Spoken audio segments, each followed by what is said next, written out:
Look at that. Definitely on the gold.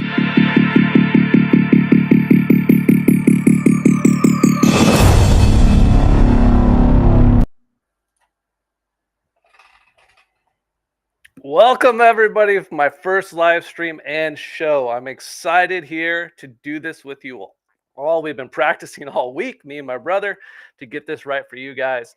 This is going to be full of surprises, a lot of stuff going on, and then future events coming up. So with this live stream, I do plan to have future guests join the live stream to talk gold prospecting. And family adventures and all the outdoor things that we do. Um, I am multi-streaming across multiple platforms right now and channels. I am lucky to have my twin brother Jason, who is helping me out with moderating the chat and answering questions that you might have. He will be doing his best to compile some questions to present during our Q&A portion of the show. So if you have them, please put them in the chat, and we'll make sure we get to you guys at the end, okay? All right. So the layout for this show is going to be first to discuss and talk about outline gold prospecting adventures with different subjects and topics to include my own experiences, good or bad, and share some insight on what I have learned. The second part of the show, I'll be trying different Australian foods. So today we'll be trying Vegemite.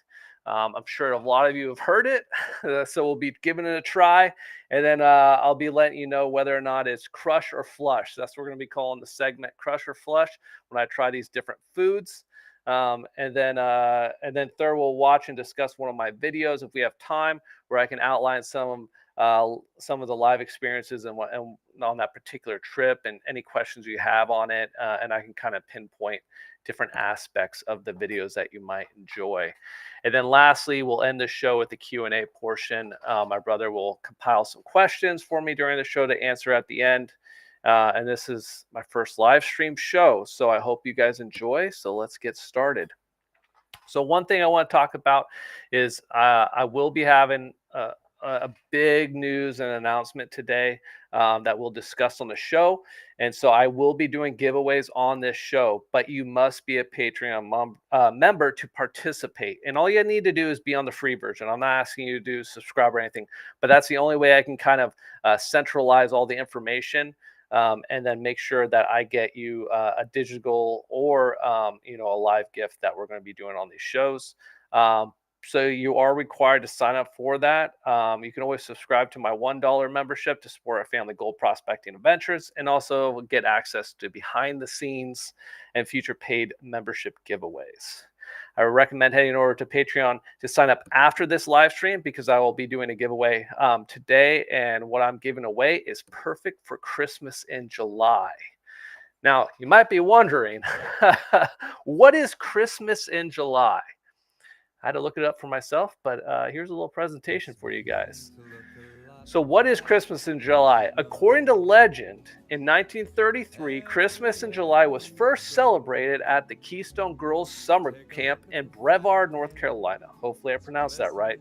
When they dedicated 2 days, July 24th and 25th, to the holiday. Did you know the northern and southern hemispheres always experience opposite seasons, which I live in Australia? So currently living in Australia, which I will discuss shortly, here the seasons are flipped. We're currently in the dead of winter with snow falling in the Blue Mountains, which means come December 25th, it will be sunny and the hottest Christmas I will ever experience. So you might be wondering why I am in Australia. That's a great question. So I'm actually in the military, been serving for 16 years now. And we got the opportunity and privilege to get stationed overseas in Sydney, Australia, where I am now. I'm working with the Australian Defence Force as a partnership over here, which I'm really excited about. And so I'm going to be working alongside them, but it's also going to give me an opportunity to explore Australia in every facet, and where you have a lot of planned prospecting adventures. I've actually already gone on 2 or 3 already.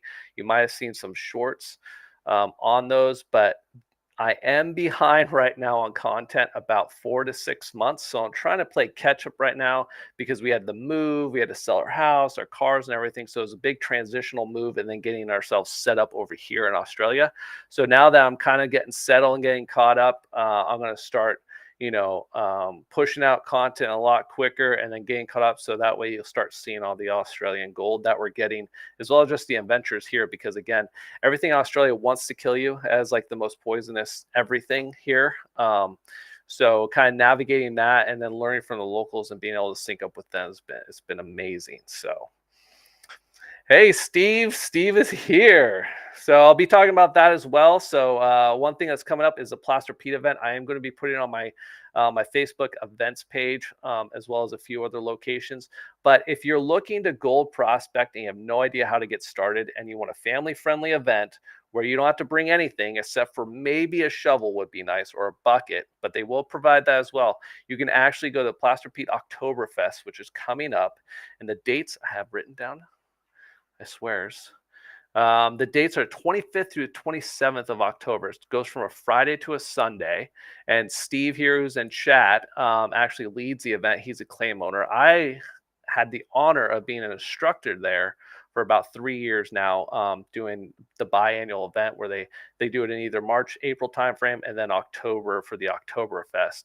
But this is a great opportunity to learn from the best and veterans and a lot of instructors, if you're trying to learn how to gold prospect and you just don't know where to start. So I highly recommend jumping on there, signing up on the website. You have to register on it, and it is free. But you do have to register so they can make sure they can plan for your arrival, and that way they can give you information and directions to the claim. So if you have any questions about that, let me know. Send me a separate email or put it in chat, and I can give you guys a little bit more information regarding that. All right.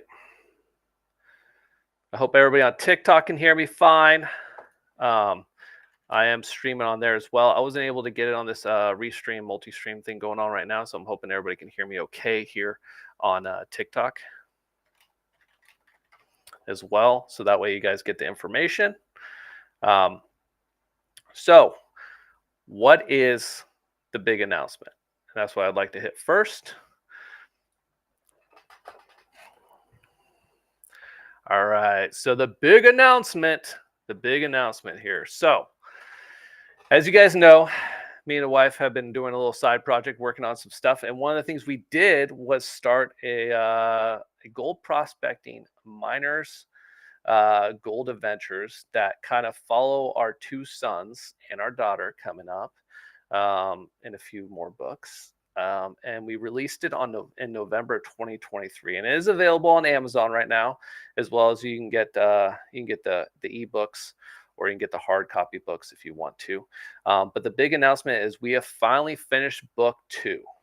And so book 2 is going to be available. Right now it's available on ebook. Sorry, I'm clicking over to it. It's clicking around. Sorry. So book 2 is actually available right now for ebook, and then it'll be available hard copy as well on the 25th of July. It's called Doorstop Gold. And I'd like to read through a chapter with you guys, and then I can kind of give you a breakdown of the book so far. Well, book 1, so I don't give away any secrets for book 2. But the big thing with book 2 is if you're on my Patreon account, I'm going to be doing a giveaway for you all. So I'm going to be giving digital copies to a numerous amount of people on my Patreon account who are signed up. So you'll get an email sent to you with everything that you could want regarding the book, and information regarding it. And then you'll get your own free digital copy of it before everybody else, which is super cool. So after this, make sure you go to my Patreon account. It's the same thing, Chrisundertaking. Sign up for the free version, and then I'll be doing a separate giveaway on there later this week, where I'll take names. I'll do a whole drawing thing, and it'll be posted on Patreon. So make sure, if you want that copy, that you go over to Patreon, sign up for the free version, so that way you get enrolled in our giveaway coming up. Oh, what's up, Will? Oh, I'm glad Liam's showing. Thanks, Joseph. Hi, Amber. How are you? And Nick's in the house. So I'm going to read a chapter with you guys here real quick.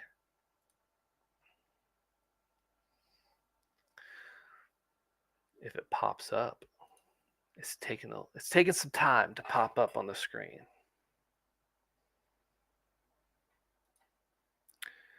There we go. Okay, so this is just one of the pages pulled out of book 2. And if you know kind of the history behind it, it might sound familiar. So starts out with, "My name's Conrad," he replied. "You're here at Little Meadow Creek, my favorite spot to fish."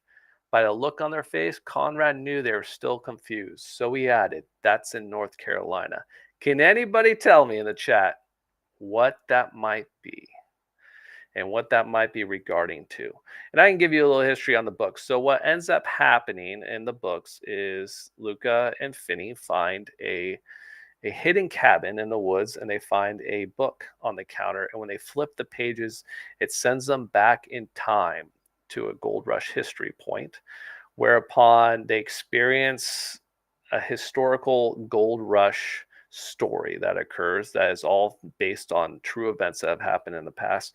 And when they find the gold, it shoots them back into time, back in the cabin. But there's some secrets that are coming out. There's a strange man who's been watching them in the woods.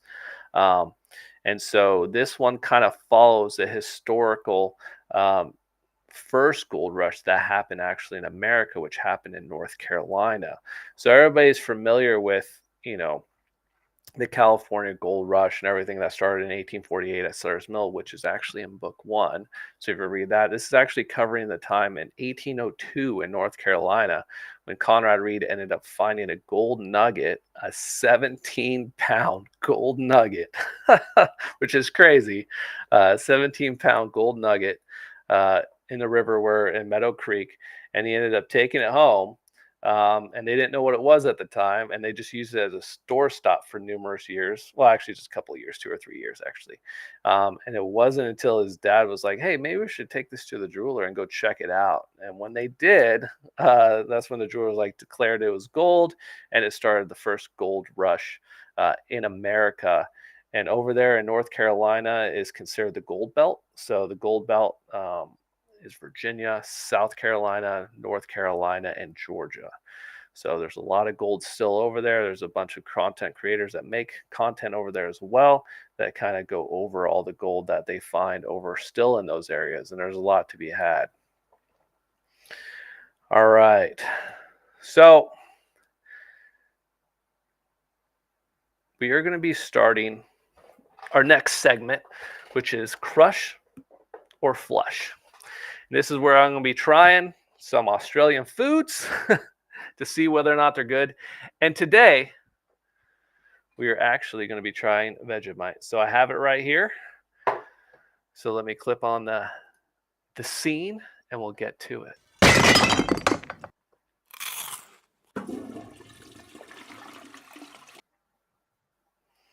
So this is Crush or Flush. So, Steve, you're not going to like it. I don't think so. A lot of people have been kind of building this up for me on whether or not I'm going to like it or dislike it. In my mind, I don't think I'm going to like this. It's going to be disgusting. But I'd like to kind of give you guys a little rundown in the history behind it, and then also maybe why quite a few people don't like it. So I got bread here with butter Ori on it. And then I'm going to be doing 2 different tests, which I'll explain in a second with the Vegemite. So Vegemite is so I'm just kind of give you a rundown on it. So Vegemite is a thick, dark brown Australian food spread made from leftover brewer's yeast extract with various vegetable and spice additives. It was developed by Cyril Callister in Melbourne, Victoria in 1922, and it was first sold in stores on 25 October of 1923. But why was it made? Why is there a thing called Vegemite? Why does everybody know about it, right? So why it was made to be a product similar to British Marmite. So as you know, Australia started off first as a colony of the Brits, and then they started sending all their prisoners over there, and then Britain got the heck out. So Marmite was actually invented by accident in the late 19th century by, I'm going to butcher this, Justus von Limburg, a German scientist who discovered that leftover brewer's yeast could be concentrated and consumed. And it was originally designed to add flavor because it's salty, and then it was actually discovered to be high in B vitamins. So during World War I, British troops were actually issued Marmite as part of their rations. So that's kind of the history behind Vegemite, why it exists, and kind of as a copy mimic of Marmite. And actually, what I've been told is that Marmite and Vegemite, some might prefer one or the other, or not at all. So we're going to see if I'm going to even like it at all. So I'm going to be doing two tests here. Two tests. I was going to say, Steve, yes, leftover brewer's yeast is only good to make more beer. I 100% agree with that. Just the smell in general, um, it's very off-putting. It's definitely like a bready smell. I mean, it's yeast, so, but it's not good like beer where you got the hops too that you're smelling. This is just smells like yeast, and knowing that I'm going to consume it is a little bit nauseating and nerve-wracking, but I'm going to give it a go. So the first test, I'll be testing Vegemite in two ways today: the proper way and then the improper way. So the proper way is to actually put it on as a very thin layer on top of butter on toast. So I'm going to do that first, and then I'm going to give you a review whether or not I like it or not. So we're just going to be doing a thin layer, okay? So, oh, it's so, I don't know if you guys can see that. Like, holy cow, yeah, it's dark. You can't even see through it, and it's thick. So you're supposed to put this on very thin on top of the butter. You're not supposed to put it on thick at all. And so that's my plan. So I'm only going to put that much on. And then we're going to just kind of spread it over. This is how I was told the proper way to do it. It's just a very thin, so you can almost see through it a little bit. And then we're going to give this a go. Gosh, I got to get water on standby just in case this goes wrong rather quickly. So I got my water here as well. So if you can see that, so a nice little layer. It almost looks like jelly with the butter, so you kind of want to be able to, see through it. So this is the proper way. You're smelling the yeast poop. That's so that makes this what I'm about to eat, Steve, right now even worse in my head. So I'm like, oh no, okay. So thin layer on top, just like jam. And we're gonna give this a go. I'm actually gonna pull my brother in on this because I want to. I need some moral support here from him as well. I'm here, brother. You're here. I'm here. Okay. Looks gross, but good luck. It's my twin brother right here, Jason. He's helping me kind of run this live stream and chat and show, and I just need him for moral support. So in case I lose, my voice during this or anything, you can kind of pick up the show and just keep it running, bro. So, all right, brother, I got you. Or if I stroke out behind, I'll make it good first. So here we go. First try. I don't know if you're supposed to put that much in your mouth at once. What are you tasting? What's going on here? Oh, dude, it's so bitter and salty. No, man. I won't. Make my eyes water a little bit. It's coming back up. Oh, yeah. This is going to lead to a lot of... Yeah, it wasn't a good one. So how much of this do you eat at a sitting? Like, I mean, is that like, do people just keep eating those? So Nice. they add it to biscuits and anything, and it's like... Oh. I don't know, man. Okay. There's nothing good about that. I didn't enjoy that at all. It's very salty. I'm gonna get the burps later, I know, and I'm gonna taste this for the next 4 hours. I can tell that was not good. And that's the right way to do it. So I'm looking forward to the wrong way here. I'm mentally preparing myself right now for the wrong way. Gonna need some water to wash this one down. No, you're making me want to drink water. Jeez.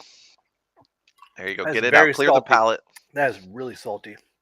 Oh, I wonder how much sodium is in that thing. Oh, high amount. I'm definitely going to be bloated after this. Definitely should not get my blood tested after this. I like this segment, though. I'm excited about these segments.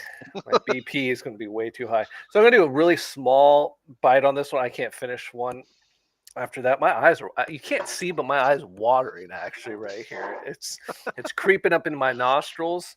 It's got a strong after flavor. So now, all right. So Now we're going to do the improper way of using Vegemite. I'll hold it up so everybody who's joining in right now has no idea what's going on. This is the improper way, and the most common reason why Americans in particular hate it is Americans tend to lather it on like butter, thick as all heck, like you're putting jam on something. And you like jam. I was going to say, and well, this is also the Aussies like to trick Americans into doing this because they like to see Americans' reaction when they take too much, because it's not meant to be lathered on. So we're going to do a little bit of lathering with this piece. Lather it on. I'm going to lather it on. I'm going to ruin Lather this piece of sourdough. I'm going to just go smaller, though, because it's just going to be... Oh, come on, Chris. I know. My stomach's already turning on this. Okay, we're going a little bit bigger. Don't be weak on this. Okay. Don't be weak. All right, so we're going to do it now, full lather. And and we shouldn't be able to see the butter. Yep, Goldie says lather it up. We got to do it. Oh, we got City drinking water. That's our mom. Hi, Mom. Oh, gosh. Making you proud right now, Mom. Making you proud. This is what your son's This is what your son's doing. He's putting poo on bread right now and eating it. So, brewery's poo right here. Ooh, that looks a lot better. Ooh, yes. That looks like a bat. It's very deceiving. It looks like chocolate. And you're like, oh, this is going to be delicious. Goldie says more. You doing more? No. Okay. It's all for the gram. It's all for the people. So, it's for the people. I'm doing it for them. Okay. I'm going to pull my mic away a little bit just in case I scream. All right. All right, here we go. So 5, 4, 3, 2, 1. That is instant salt. It's like a salt cube in your mouth right now. Oh. I'm gonna have to try this now. You've inspired me to hate this. I don't actually think I can eat that much sodium. Oh yeah, I can't hear. Come on, my get doctor, it down. I don't know if I do too. It might be a game changer. Is this a crutch or a flush? This is definitely more. Oh, this is really hard to say. It is definitely a flush, full blown flush. I'm not enjoying it. I can't. I can't do it. Yep. Be done. Sorry, guys. That was just Vegemite. Where have you been?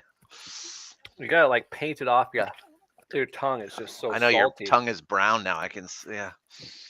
My teeth are brown. Mom, I need dental hygienist to clean my teeth now. All right, so that's Vegemite, huh? That's Vegemite. Yep. My first attempt at Australian food. Actually not, but we're gonna be doing these. Oh man, this is so strong. Spitters are quitters, yeah. They are.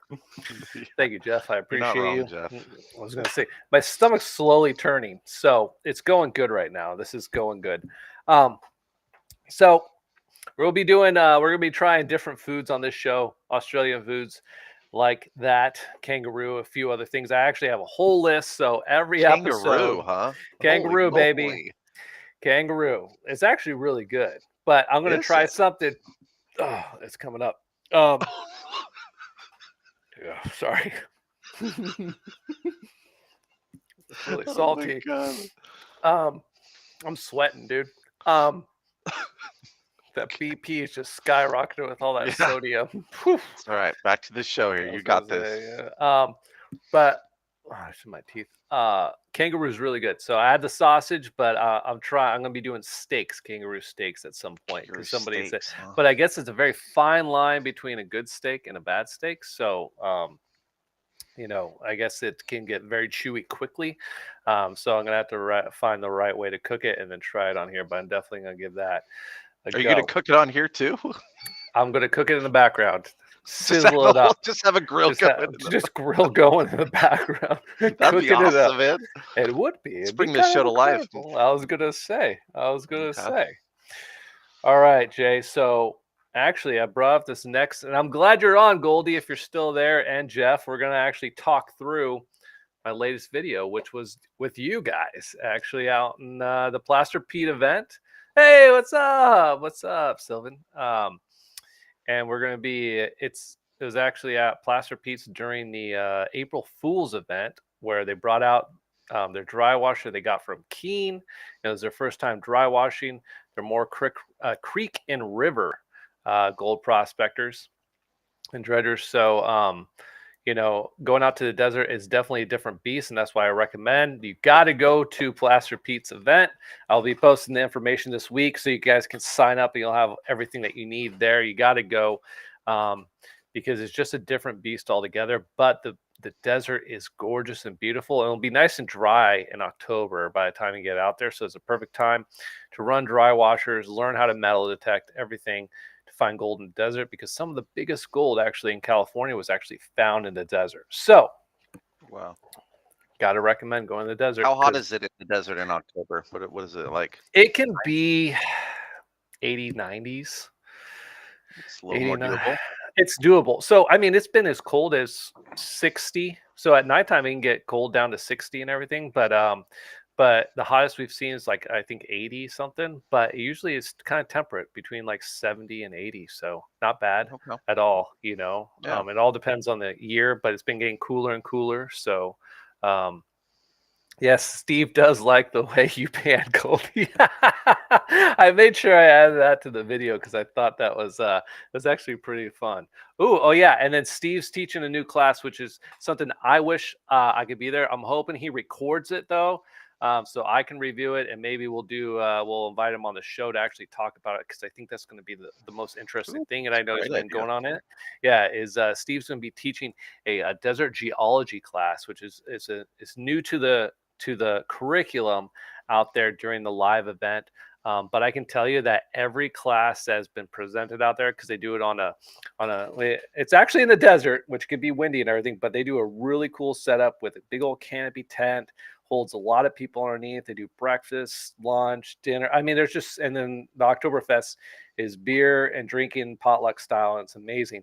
But they also do classes out there, and they have a big old projector and everything. So it's really nice at the end of the day, after you've been digging for gold all day, getting dusty, getting dirty, that you can actually sit under this canopy and you can kind of sit back, relax, and actually learn some stuff. So it's really cool. And I highly recommend it. So what about the rocks in the desert? That sounds awesome. Right. I was going to say one thing to do it.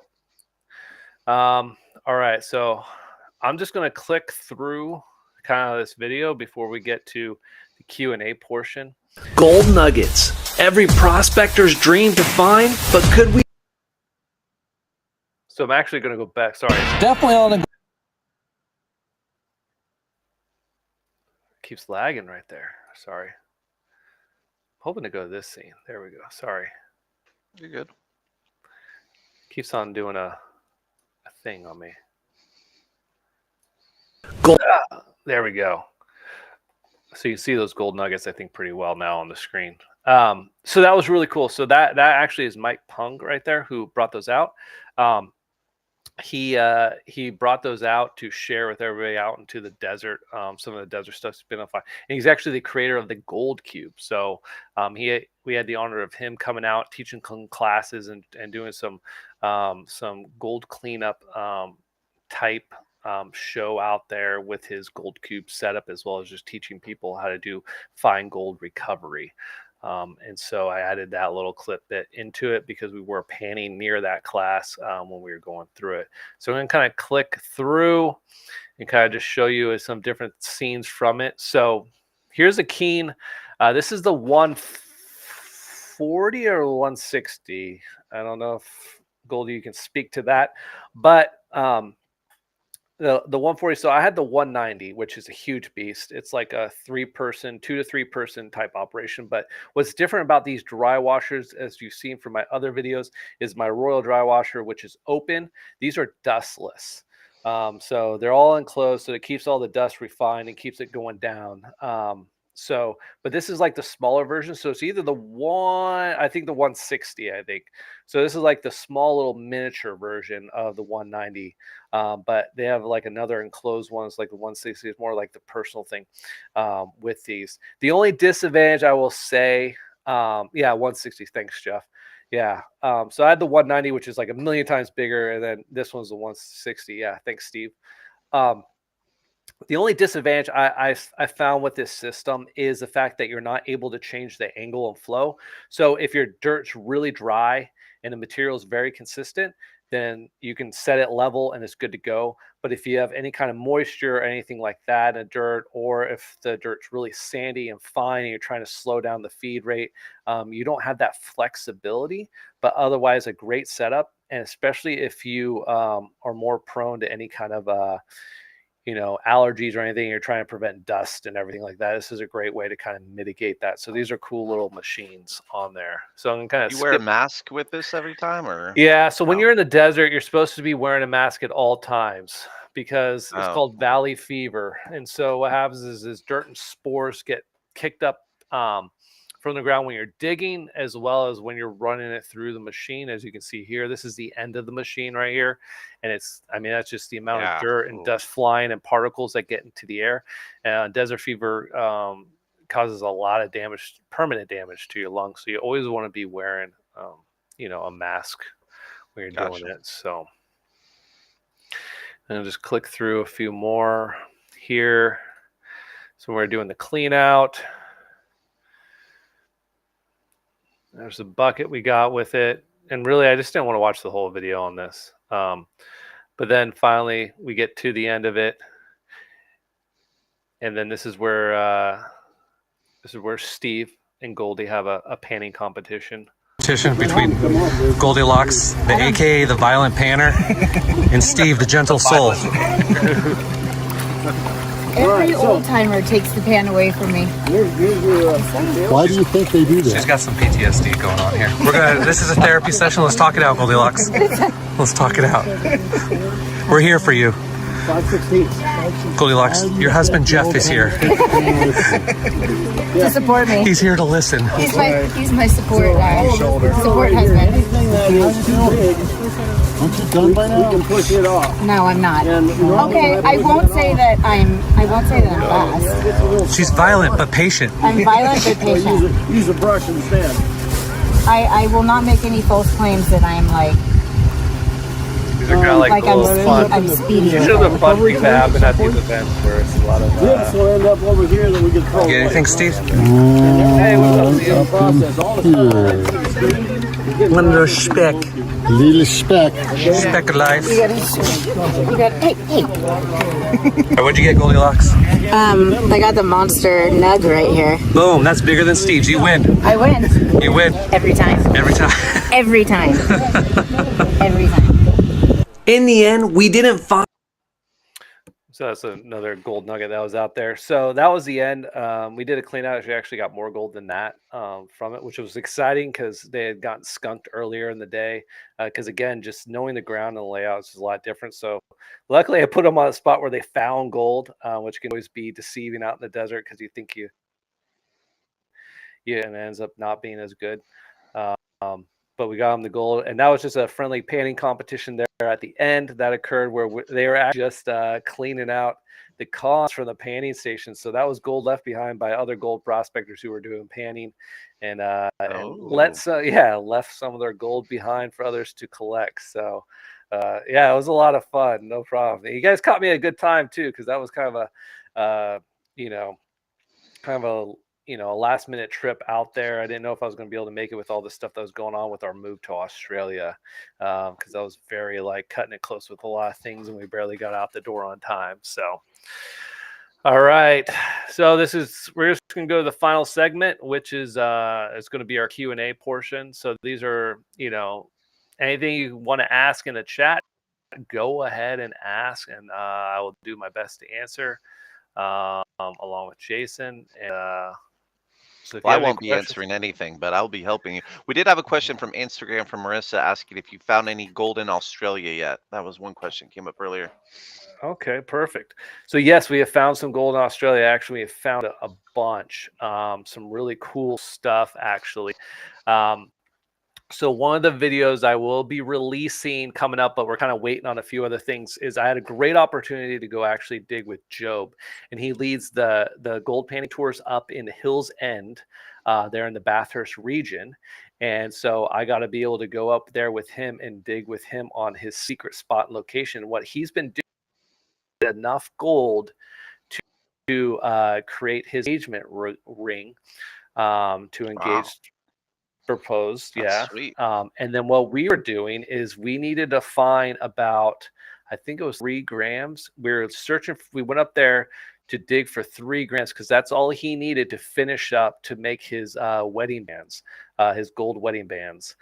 So we needed to find 3 more grams because he needed a total of, I think it was like 1.5 ounces, maybe 2 ounces of gold in total to be able to create his wedding bands. So an opportunity to dig with him. Idea. I like that.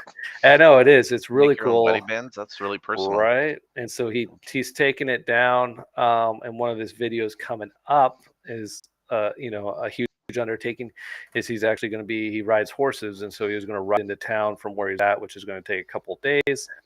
Take it down to the local jeweler, and then have the band created, live in person with him. So it's cool. It's a video going to be coming out because we ended up, let's just say we ended up finding quite a bit more than 3 grams that day. So you can imagine the pan size on that. But I promised I won't release that video for a couple more weeks, just so he can get caught up on content as well. And that way we're simultaneously releasing our content.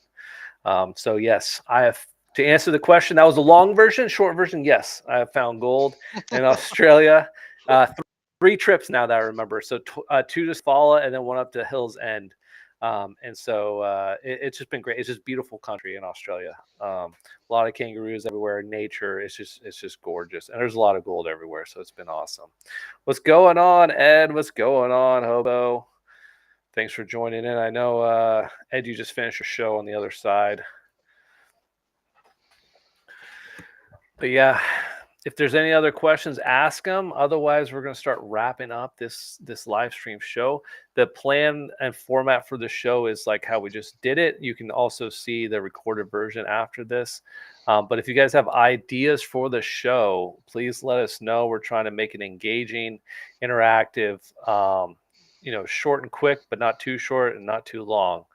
And then I got my twin brother's going to be helping us out. He will be getting a new webcam this week, which we're excited about. Coming Friday. So that way it doesn't look like he lives in a dark cave, in a closet. It may still look like that, but I was going to say, you might just be able to see a little bit more. It is 7 o'clock at night here, or 7, Yeah, I know. That's what's interesting about that. That's why I had to do it on this timeline. It's noon over here for me. 12:37 now. More Vegemite. You want more of you?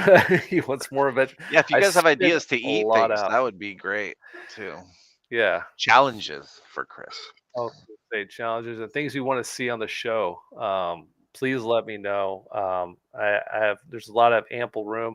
We're going to be doing these kind of bi-weekly right now as we kind of get our feet underneath us, because we're going to be lining up guests. So I already have a bunch of guests that here in Australia are going to be lining up. We got, we got Dustin from Gold Rat is going to be joining on the show at some point here. He reached out to me. We'll be doing some giveaways of his. He does, he's a fabricator, so he makes a lot of sluices, picks, all that kind of stuff, and then he uses the Dream Mat systems in all of his sluices.